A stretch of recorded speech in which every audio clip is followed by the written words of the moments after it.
Pembobol apotik di Jalan Opi, Kelurahan 15 Ulu, Kecamatan Seberang Ulu 1, berhasil ditangkap tim Unit 3 Subdit 3 Jatartas Ditreskrim Polda Sumsel. Untuk ngilangi jejak, tersangka yang bernama Hari Wijaya merusak sambungan ngembek di VR CCTV tersebut, kemudian berangkas apotik sambung di VR dibuang tersangka ke Danau Opi. Proses pencarian barang bukti dibutuhkan 2 jam untuk ngangkat dari dasar danau yang dalamnya sekitar 10 meter. Pas lagi melakukan pengembangan, tersangka Hari melawan sehingga kakinya didor oleh petugas. Selain berangkas sama di VR CCTV, petugas berhasil ngaman ke barang bukti handphone Android sama buku laporan kas keuangan apotik. Menurut keterangan Kasubdit 3 Jatartas Polda Sumsel, Kompol Christopher Panjaitan, tersangka masih dilakukan pengembangan sama pengejaran.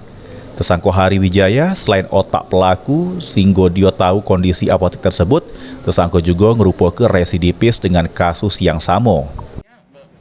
Untuk saat ini belum kami dapatin, namun kami kembangkan nanti kembali. Yang lebih dengan kenal dengan kondisi itu siapa bang? Pelaku yang ini atau yang masih otak pelakunya pak? Yang otak pelakunya. Otak pelakunya ini. Otak pelakunya ini. Ya.